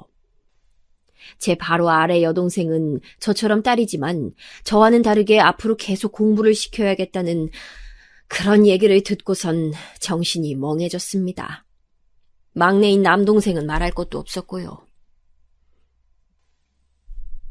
네가 집에 돌아와서 뾰족한 수가 있었다면 모르겠는데 바로 일도 안 다니고 식량만 축내고 집에서 면적만 차지하고 누워있을 거라면 우린 너를 받아줄 수가 없다. 그래, 지금으로서는 음식 들어갈 입 하나 줄이는 게 우리한테는 더 나으니까. 네가 우리 상황을 이해해 주렴. 제가 없었을 때 편했었나 봐요. 사람이 하나 줄어드니까 좋았었나 봅니다. 큰언니는 일터에서 숙식을 해결하고 있었고 실상 남매들 중 4명과 부모님 이렇게 지냈던 것인데 그렇게 지내보니까 좋았나 봐요. 좁은 집구석에 사람이 꽉 차지 않는 게 편했으니까 저를 안 반겼겠죠. 동생들은 앞으로 공부를 시킬 것이니까 한 푼 두 푼이 아까운 상황이므로 제가 괜히 일을 쉰다거나 하면서 쓸데없이 시간 낭비를 하지 않았으면 좋겠다는 바람을 부모님께서는 보내오셨습니다. 너는 괜찮은 남자 있으면 시집을 가도 좋아. 시집을 일찍 가버리면 그것만큼 홀가분한 게 또 있겠니? 안 그래? 아무리 옛날 그 시절이었다고는 하지만 제가 결혼을 해서 아녀자가 되기에는 나이가 참 어린 때였습니다. 그럼에도 저에게 대수롭지 않게 그런 말씀을 하시는 부모님을 보면서 제 마음은 슬프고 화가 나기보다는 씁쓸했던 것 같아요. 찢어지게 가난한 집구석에서 자식만 6, 원조를 받을 수 있는 친척들은 단 한 명도 존재하지 않아서 자력으로 헤쳐나가야 하는데 부모님은 두 분 다 배운 것도 없고 가진 기술도 없었으니 상황을 타개하기란 불가능이었고 그저 자식들이 죽지나 않고 건강하게 자라서 시집 장가나 잘 가버리면 그것으로 최선이었을 것입니다. 그러다가 혹시나 운 좋게 돈 많은 배우자를 만나면 집안 살림이 확 필 수 있는 것이었고요. 어렸던 그 나이에도 저는 그 순간에 그런 깨달음이 들어서 저희 집의 모양새가 너무 가엾게 느껴졌었어요. 저는 이튿날 조용히 집을 떠났습니다. 다시 먼 친척 집이 있는 그 동네로 돌아갔지만 거처는 그곳으로 하지 않았어요. 공장에서 당하는 극심한 텃세에 저처럼 피해를 입은 동지들이 있었고 그 중에서 마음 맞는 친구를 사귈 수가 있었거든요. 그 집에 가서 정당한 대가를 지불하고 신세를 질 작정이었습니다. 새로이 그런 일자리를 구하는 게 벅차게 느껴졌기에 우선 일터는 그곳으로 둔 것이었죠. 하지만 일찍 시집을 가고 싶진 않아. 나 자신을 그렇게 결혼이라는 것에 휩쓸려 가게끔 만들고 싶은 생각은 조금도 없어. 저는 희한하게 또래 여자애들처럼 연애에 대한 환상이 없었어요. 남자와 눈이 맞아서 불이 활활 타오르는 그런 사랑을 할 수 있다는 게 너무 허무맹랑한 현상으로 느껴졌습니다. 당장 돈을 버는 것이 급했고 고맙게도 저를 받아준 공장의 친구 집에서 지내며 저는 나만의 자금을 모아야겠다는 생각을 하게 됐습니다. 그것에만 열중했어요. 그런데 몇 주 뒤에 제가 집으로 돌아갔다가 금세 떠났다는 것을 알게 된 친척집에서 저를 찾아왔습니다. 저한테 자기들 집으로 다시 들어오라고 하면서 지내는 비용은 공장 일을 한 것으로 충당하라고 하더군요. 전에는 말도 없이 그냥 뜯어갔다면 이제는 그럴싸한 명목을 만들어서 붙이는구나. 우습다 우스워. 나같이 가진 것 없는 애의 자그마한 돈도 그렇게나 빼앗아 가고 싶을까? 집으로 돌아갔다가 냉랭한 가족들의 반응, 그 지엄한 현실을 맛보고 온 저는 그 사이 차분하면서도 독해져 있었습니다. 눈 하나 깜빡하지 않고 친척들을 쫓아냈어요. 저보고 사리분별을 못한다느니 정냄이라고는 없는 불길한 애라느니 별별 악담들을 퍼부어댔지만 저는 그 앞에서 평정을 유지하며 그들을 물러가게 만들었습니다.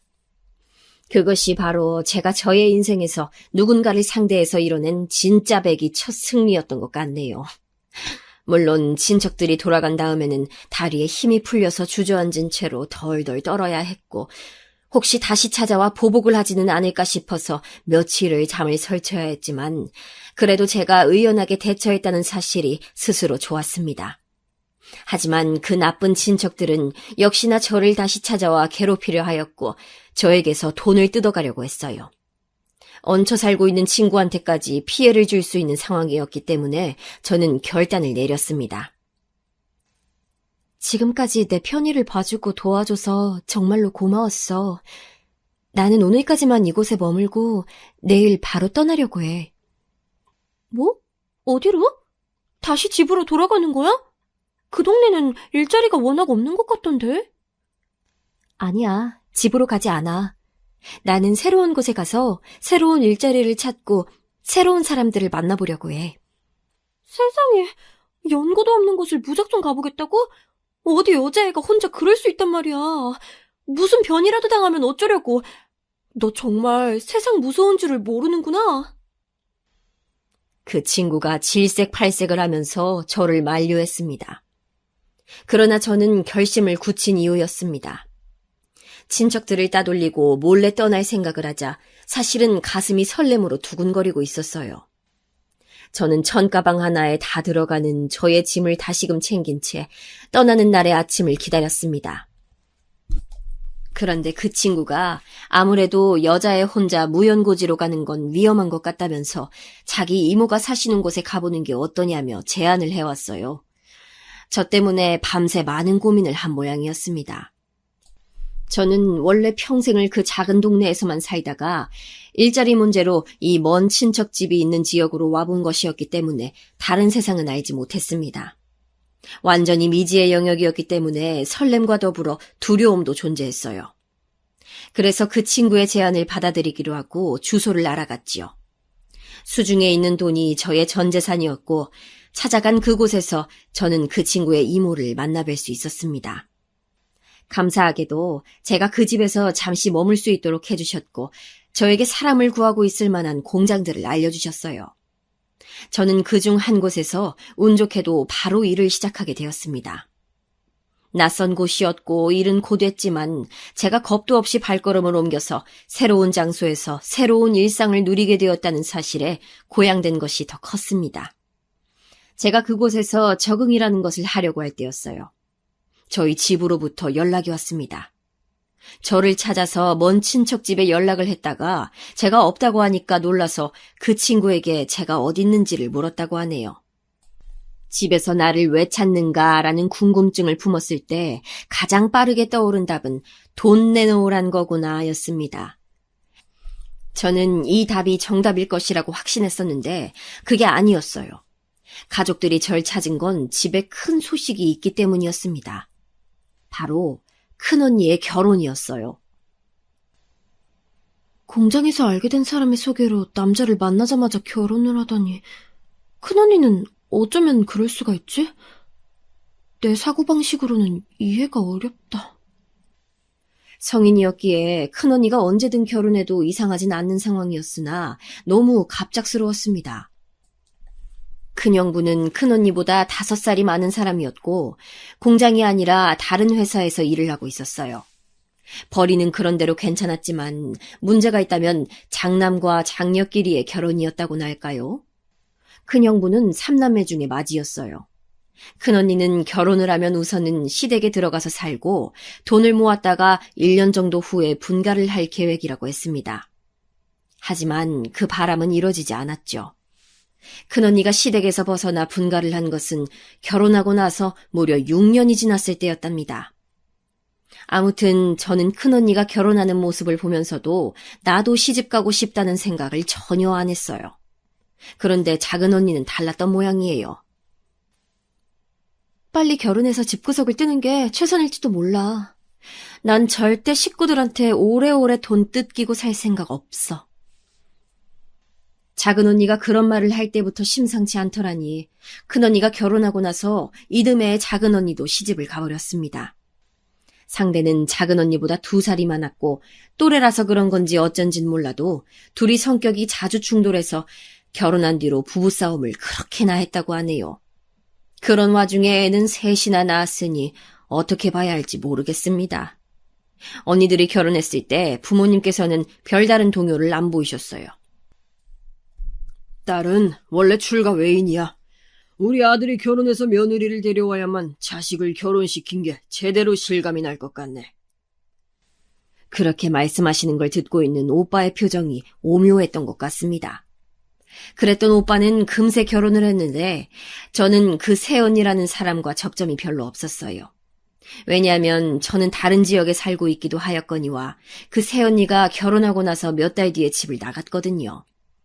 부모님과 오빠가 그 문제로 막 싸우고 난리도 아니었나 봅니다.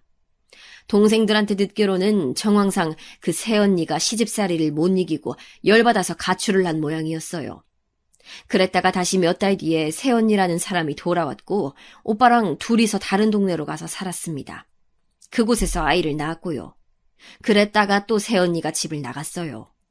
오빠는 나가서 돈 버는 사람인데 그러면 아이는 누가 돌봤냐고요? 두말할 것도 없이 저희 부모님이셨죠. 내가 그것이 자기 가족들과 왕래도 거의 안 한다길래 너무 불쌍하고 측은해서 받아줬건만 이렇게나 근본이 없었을 줄이야. 아유, 이래서 그 가족이 어떤지를 봤어야 했는데. 아유. 엄마는 가슴을 치시며 후회했지만 어차피 결혼은 오빠의 주관이었는데 어차피 돌이킬 수도 없었죠. 제 위의 형제들이 다사다난한 결혼사를 쓰는 동안 저는 묵묵히 일을 하고 돈을 벌었습니다. 그리고 저는 절대, 결코 제가 얼마를 버는지 얼마를 모았는지 제 가족들한테 밝히지 않았어요. 무언의 교훈을 얻은 뒤였거든요. 다만 동생들의 교육비 몫으로 다달이 얼마씩 지원했던 것은 끊기지 않고 내놓아야 했습니다. 제가 돈을 버는 입장이니 그것은 저의 의무라고도 생각을 했었네요. 정말로 안타까운 점은 저의 여동생과 남동생 모두 공부에 재능도 열정도 없었다는 사실입니다. 공부 두뇌도 유전이라더니 정말이었어요. 저희 부모님은 물론이고 당시 일가 친척들을 다 따져봤을 때 공부를 잘했다거나 머리가 똑똑했다거나 이런 사람이 아무도 없었으니까요. 타고난 공부머리가 부족하면 환경이 받쳐줘야 했을 텐데 그것이 부족했으니 사교육 따위는 꿈도 못 꾸던 환경이었으니까요. 그래서 결국 여동생과 남동생이 멋지게 명문대학을 입학한다든가 고시 공부를 해서 성공한다든가 하는 영화 같은 일은 일어나지 않았습니다. 아휴, 이럴 줄 알았으면 그냥 죄다 줄줄이 돈이나 벌어오라고 시켰을 것을. 괜한 짓을 한 것 같아서 미치게 후회되는구나. 부모님께서는 무척 안타까워하셨지만 이미 밑빠진 독에 물을 한참 붓고 난 후였으므로 후회해봤자 너무 늦은 때였습니다. 그저 동생들이 돈을 버는 현장을 일찍 알지 못하고 학교 생활을 누린 것만으로도 가족으로서 기쁜 마음으로 받아들이고자 저는 그런 식으로 노력했어요. 어느 날 모처럼 저한테 연락을 한 여동생이 그러더라고요. 언니는 결혼 안 해? 누구 만나는 사람도 하나 없어? 그래, 나는 아직 아무런 소식도 없으니까 그렇게 정보를 캐내려 해봤자 아무 소용없어. 에이, 언니 그러다가 노처녀 된다? 노처녀로 늙어 죽으면 어떡하려고 그래? 그러고 보니까 요즘에는 노처녀라는 표현이 잘 안 보이네요. 예전에는 노처녀, 노총각이라는 말을 잘 썼었는데 말이죠. 여동생은 제가 노처녀로 늙어가는 것은 아니냐며 놀림 반 걱정 반의 말을 했었습니다. 그런데 그게 다 자기 안에 뭐가 든 게 있어서 그랬었나 봐요. 그로부터 얼마 지나지 않아 여동생이 부모님께 결혼하고 싶다는 의사를 밝혀왔으니까요. 그때 여동생에게 보였다는 부모님의 반응이 압권으로 웃겼습니다. 그래, 어떤 놈이냐? 아유, 아니 그러거나 말거나. 우린 돈 없다. 너 시집 가는데 대줄 돈이 없다고. 그런데 어떻게 결혼을 하려고 그래?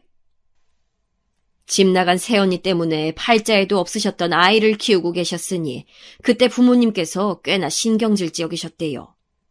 저는 그 소식을 듣고서는 황당해서 웃고 말았는데 제 웃음을 금세 걷어가는 소식이 연이어 있었습니다. 여동생이 저한테 돈 좀 지원해달라고 한 것이었어요. 결혼하면서 크게 돈이 들어갈 건 없지만 그래도 돈이 필요하단 얘기였어요. 큰언니, 작은언니, 오빠 모두 그때 자기 코가 석자였거든요. 그래서 여동생이 찾을 사람은 저뿐이었습니다. 언니가 아직 결혼 전이라서 다행이야. 결혼 계획도 아직 없으니 금상첨화네. 당장에 큰돈 들어갈 데도 없으니까 나 좀 도와주라, 응? 여동생의 말을 듣고 나니까 꽤나 억울하더군요.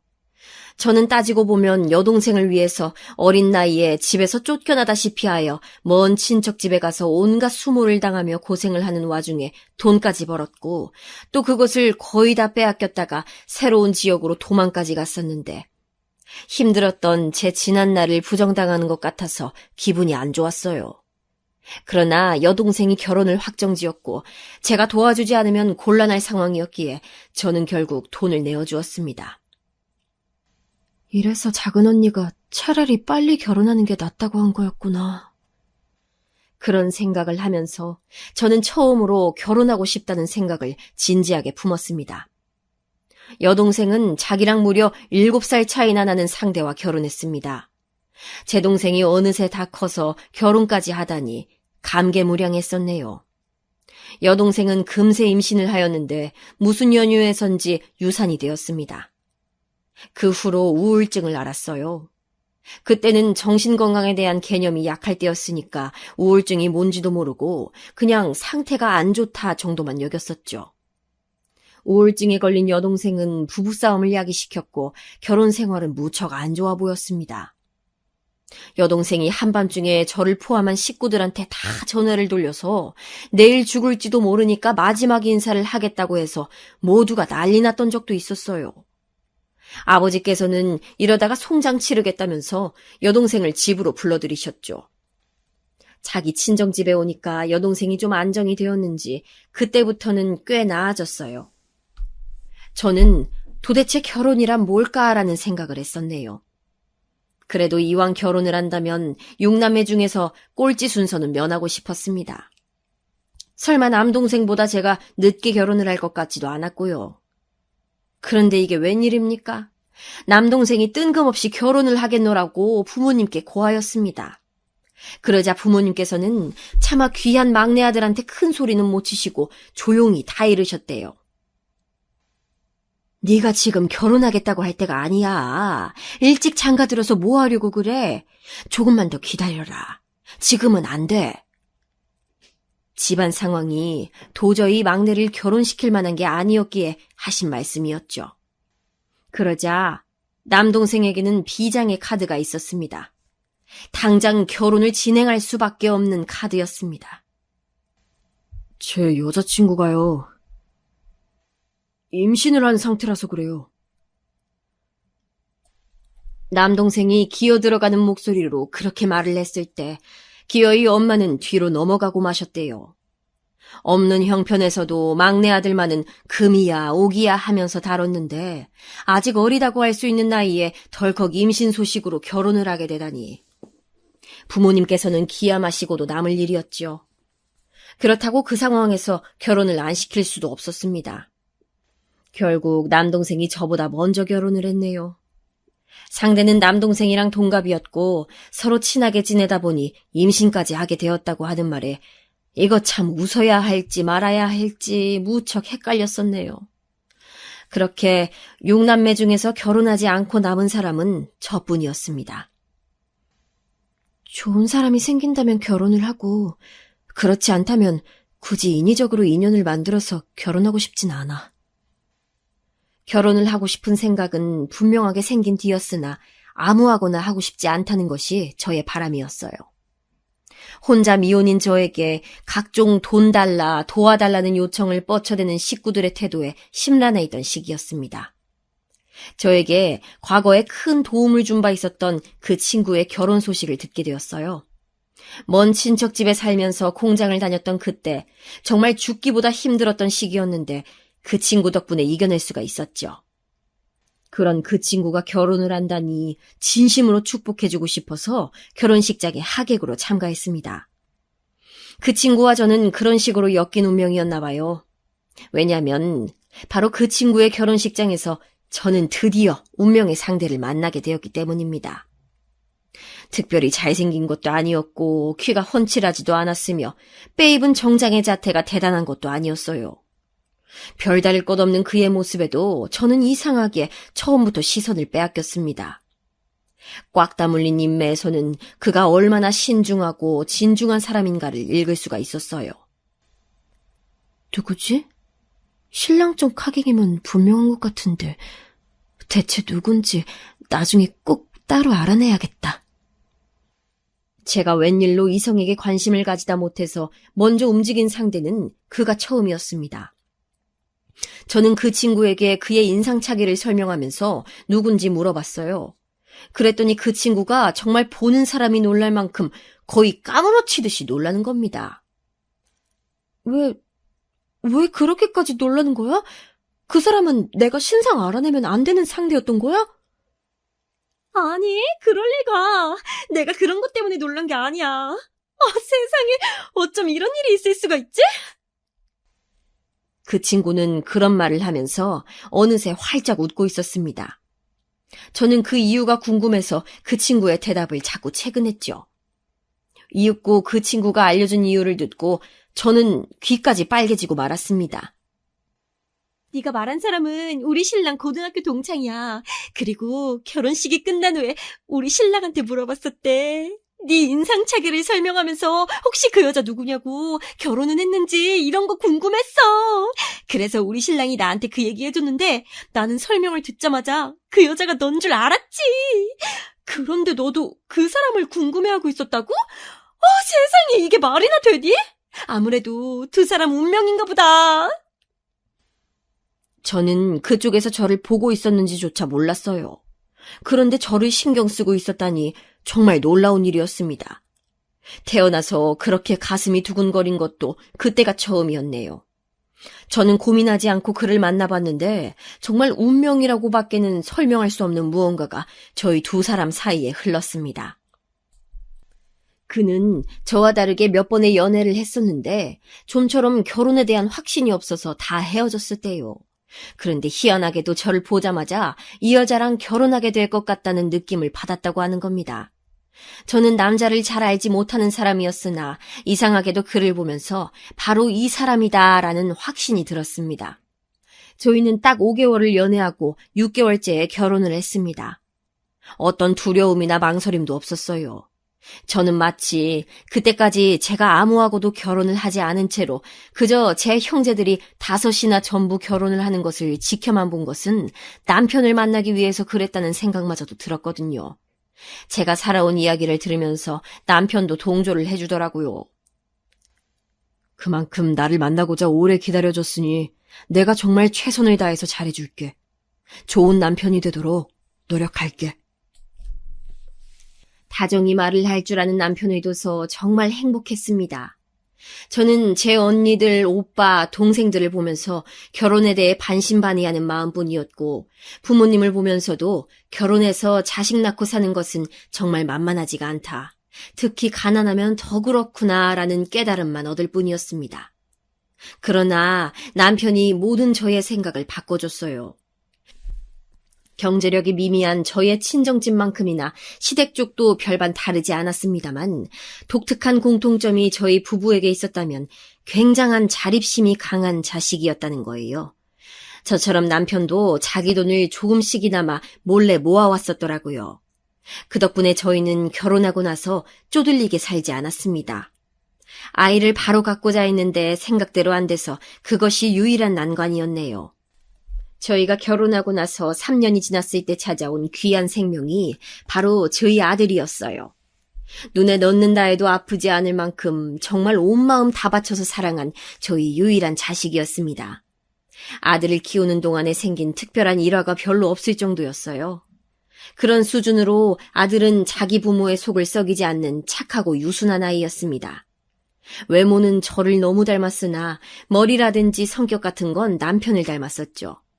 그래서 다행히도 공부를 꽤 했습니다. 자식을 하나만 본 집은 6남매 중에서 제가 유일했어요. 너는 돈 들어갈 때가 더 적으니까 집안 행사 있을 때 네가 더 많이 내라고 했던 형제들에게 섭섭했지만 저도 호락호락하지 않았기에 경제적으로 여유롭다는 소리는 일절 하지 않으면서 그들보다 돈을 더 내지 않았습니다. 저에게는 저희 아들을 그 누구보다 귀하게 키우고 싶은 욕구가 강했으니까요. 그렇게 키워낸 아들, 대학도 원하는 곳으로 갔고 취업도 무난한 곳으로 했습니다. 아들을 떠올리기만 해도 흐뭇했고 남편이랑 저랑 항상 했던 얘기가 우리는 참 복받은 부모다라는 거였어요. 이렇게 착한 자식이 또 있을 수는 없는 노릇이었습니다. 그런 착한 아들은 결혼 상대도 꼭 자기 같은 사람을 데려왔어요. 굉장히 참하고 단아하게 생긴 저희 며느리, 처음 봤을 때부터 마음이 갔었습니다. 아들하고 동갑내기였고 알고 지낸 지는 오래였으나 둘이 연인 관계가 된 것은 1년이 좀 넘었다고 얘기를 하면서 결혼을 하고 싶다고 그랬어요. 저는 며느리에게서 얼핏 그늘을 봤는데 역시나 이유가 있었습니다. 며느리는 2번이나 부모의 이혼을 겪은 사람이었어요. 첫 번째는 며느리가 9살일 때, 두 번째는 며느리가 14살 때였다고 하더라고요. 마음 붙일 곳이 없어서 무척 방황을 오래 하였고 이상하게도 늘 가슴 한구석이 공허했다고 합니다. 그런 결핍을 알아봐준 사람이 바로 저희 아들이었대요. 사실 제가 먼저 오래 짝사랑을 했었어요. 괜히 사귀었다가 헤어지기라도 하면 친구 관계마저 잃게 될까봐 용기를 내지 못하고 그냥 친구라는 이름 아래서 만족하면서 지내고 있었죠. 그런데 정말 좋아하는 마음이 계속 커져서 확 고백을 했다가 지금 이렇게까지 온 거예요. 그런 얘기를 수줍게 꺼내놓던 며느리가 얼마나 귀여워 보였는지 모릅니다. 귀한 아들을 채가는 여자라고 보이지도 않았어요. 그저 제가 보듬어줘야 할 아이로 보였지요. 지체 없이 둘의 결혼을 허락했고 아들과 며느리는 부부가 돼서 행복하게 살았습니다.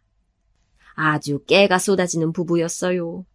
알콩달콩 재밌게 사는 모습이 정말 예뻐 보여서 저나 남편이나 우리는 자식 복도 있고 며느리 복도 있다면서 자화자찬을 했었답니다. 하지만 끔찍한 비극이 인생의 한 구간에 준비되어 있었던 줄은 아무도 몰랐던 것입니다.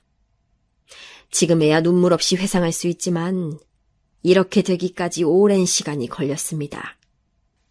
결코 무뎌지지 않을 그 비극은 바로 저희 아들의 갑작스러운 사망이었습니다.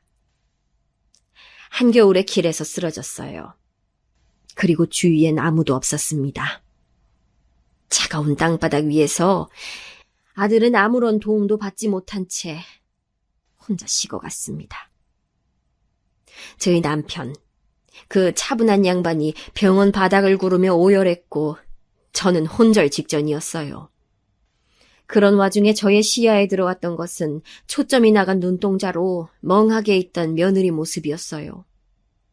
싸늘하게 식어버린 저희 아들을 내려다보며 울지도 않고 넋이 나간 채로 가만히 있었어요. 그때부터 며느리 상태가 심상치 않았던 것이죠. 저희 아들을 갑작스럽게 떠내보낸 이후 저희 부모는 도저히 심정을 추스를 수가 없었습니다. 계속 살아야 할 이유를 찾지 못하겠더라고요. 만약 우리에게 서로가 없었다면 우리는 이미 이 세상을 등진 뒤였겠지. 저희 부부는 서로에게 그런 심정을 털어놓았습니다. 아들을 잃은 슬픔을 함께 나눌 수 있는 상대, 저에게 남편이 없었다면, 그리고 남편에게 제가 없었다면 이미 세상을 떠났었을 거예요. 서로가 있었기에 버틸 수 있었던 거죠. 그러다가 문득 며느리 생각이 났습니다. 며느리 곁은 누가 지켜주나 싶었지요. 며느리한테 친정에 가서 편하게 지내라고 말은 했었는데 과연 어떻게 지내고 있을지 돌연 걱정이 됐습니다. 저희 예상보다도 며느리 상태는 좋지 못했어요. 아들이 떠나고 6개월 후에 만나본 며느리 모습에 저희 부부는 화들짝 놀라고 말았습니다. 마치 산송장이 있다면 바로 이런 모습이겠구나. 생기라곤 하나도 없었습니다. 저희를 보면서 웃음을 짓곤 있지만 며느리의 눈빛이 텅 비어버린 것을 알아차리지 못한다면 저희 부부는 인생을 헛산 것이었겠지요. 당장의 며느리 친정 식구들과 대화를 따로 나눠보았는데 이윽고 저희는 기함할 수밖에 없었습니다. 도대체 언제 정신을 차릴 건지 이제 반년 되었다지만 정말 지긋지긋해 죽겠어요. 하루에도 몇 번씩 사는 의미가 없다, 하늘나라로 가고 싶다 이런 얘기만 해대는데 보살이 아닌 이상 어떻게 참을 수가 있나요. 저러다가 죽든지 말든지 저희는 포기했습니다. 원래도 정신머리가 못 써먹는 애였기 때문에 그런 싹수가 있었어요. 이제는 완전히 글렀죠. 그냥 정신병원에 쳐넣든가 해야 되는데. 아무튼 저희들은 두 손 두 발 다 들었고 원룸 하나 얻어줘서 쫓아낼 생각이에요. 마치 징그러운 벌레 보듯 자기를 보는 자기 친정 식구들의 모습에 그간 며느리가 얼마나 상처를 받아왔을지, 며느리는 저희 아들이 떠난 이후로 극심한 우울 증세를 보이며 힘들어했고 치료가 필요한 상황에 자기 가족들로부터 외면을 당해왔던 것입니다. 그 모습을 보자 너무 가엾고 불쌍해서 눈물이 났습니다. 저희가 집안으로 들인 저희 며느리, 앞으로도 저희가 끝까지 책임지렵니다. 저희 며느리를 앞으로 찾지 마세요. 저희 집안 식구니까요. 아이고, 예, 그러시든지 말든지요. 데리고 사라져 주시면 저희가 고맙고요. 저희 부부가 며느리를 데려가는데도 무례하게 굴던 그 집 사람들. 정말 인간적인 실망감이 들었습니다. 며느리는 저희의 강력한 권유로 전문적인 치료를 받기 시작했어요. 그러면서 드러난 것은 며느리가 지독하리만치 저희 아들을 깊게 사랑해서 그 흔적을 찾느라 일상생활을 못하고 있다는 사실이었습니다. 며느리가 치료를 받는 동안 저희 부부도 많은 대화를 새로이 나눴어요. 누가 운명의 상대 아니랄까봐 저희 생각은 일치했습니다. 분에 넘치는 자식을 얻어서 그간 풍족하게 살았으니 그것은 다 자식의 배우자에게 넘겨주고 저희 두 사람은 조용한 생활을 하자는 것이었죠. 며느리는 대학을 다니던 중에 미국을 다녀온 바 있었고 가장 친한 친구가 대학 졸업 후 미국에 취직을 해서 그곳에 정착했다고 했어요. 저희 아들이 떠난 후에 회사도 바로 그만두었지만 며느리가 원래 미국에 본사를 둔 외국계 회사에 다니고 있었기도 했고요.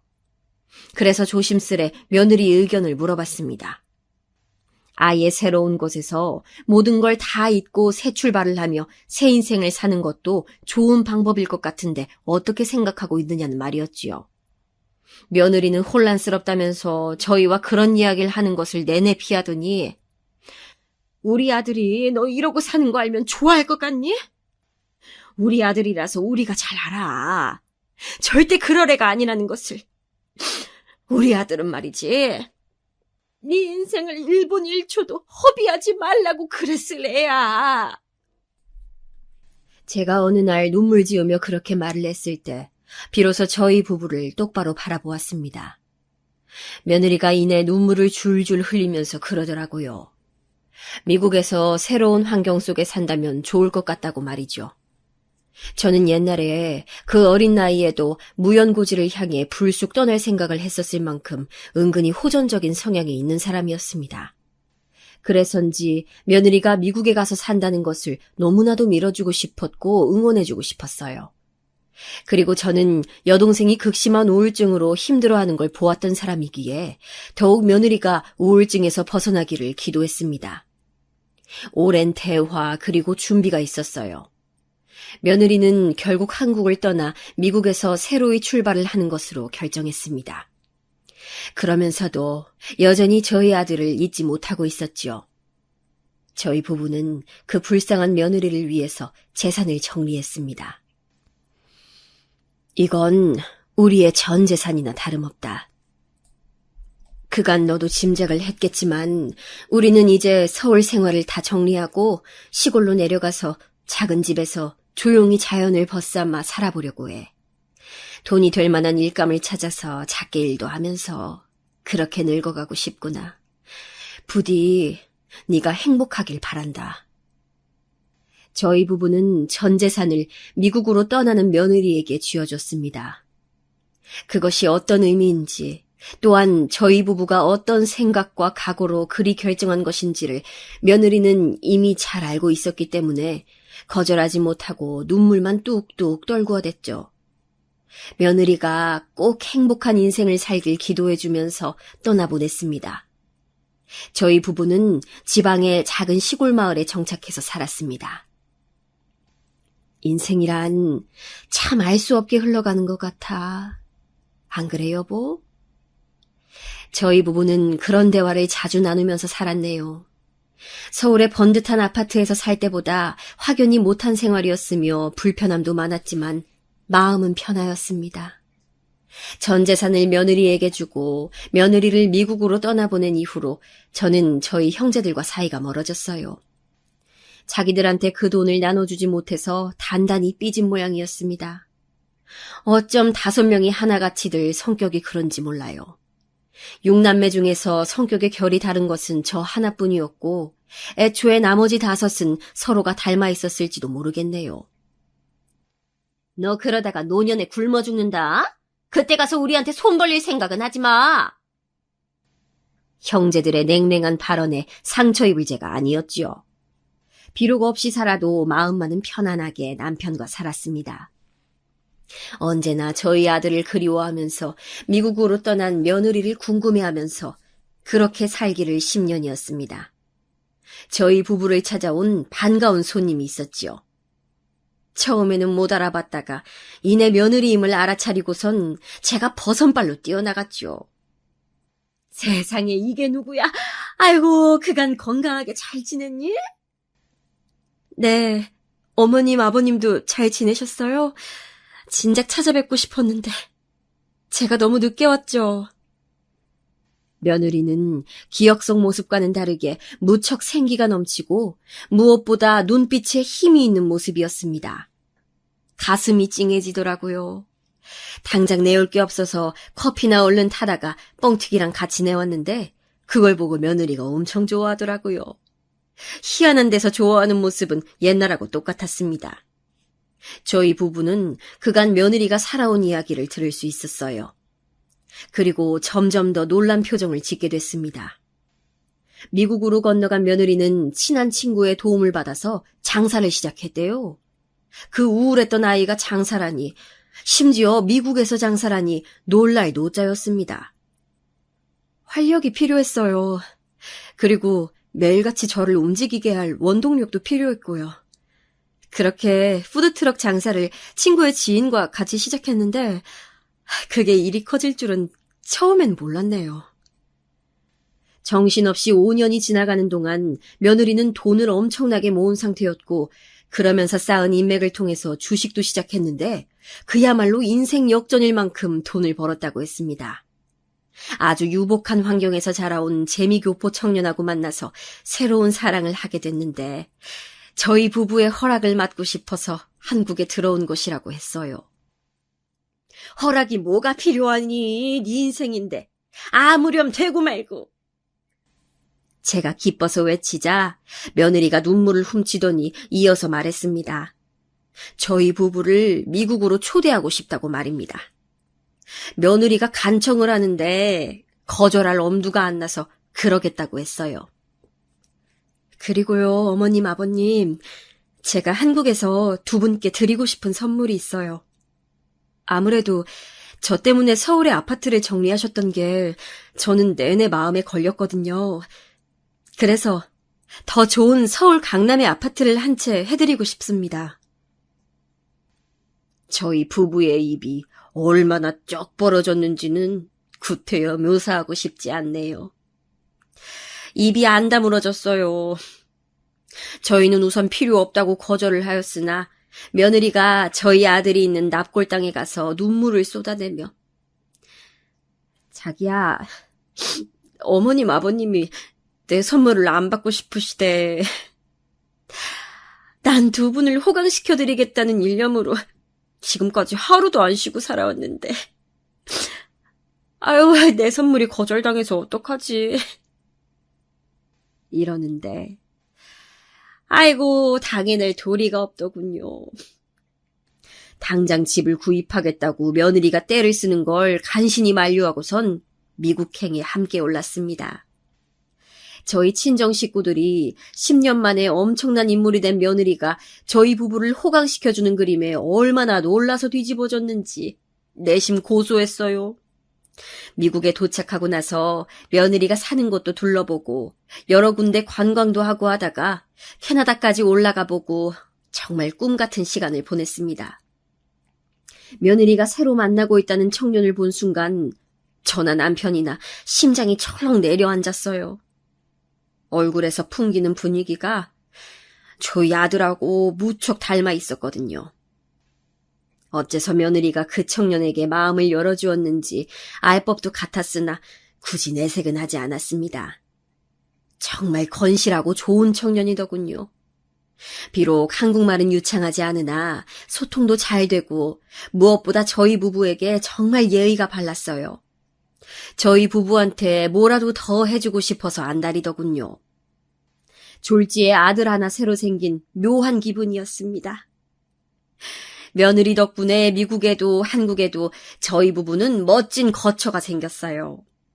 미국에서는 수영장이 딸린 햇살 가득히 들어오는 단독주택의 생활이 있고 한국에서는 멋진 서울의 한강 야경이 내려다 보이는 깔끔한 아파트 생활이 있어요. 어머님, 아버님, 시골 생활은 그 정도 체험해 보셨으면 이제 됐잖아요. 더 나이 드시기 전에 도시 생활을 즐기셔야 되지 않겠어요? 저희 며느리의 언변에 또 넘어가고만 저희 부부의 잘못이겠지요. 어쩌다 말년에 이런 화려한 생활을 하게 되었날 짚어보면 어이없는 웃음이 나옵니다. 저희 부부와 며느리는 아직도 떠나간 저희 아들을 사무치게 그리워하고 있지만 내일을 꿈꾸며 미래를 향해 나아가고 있답니다. 훗날 하늘나라에서 저희 아들이 저희를 만나면 내가 다 봤는데 다들 잘 살았다 이렇게 말해주길 바라면서 말이에요.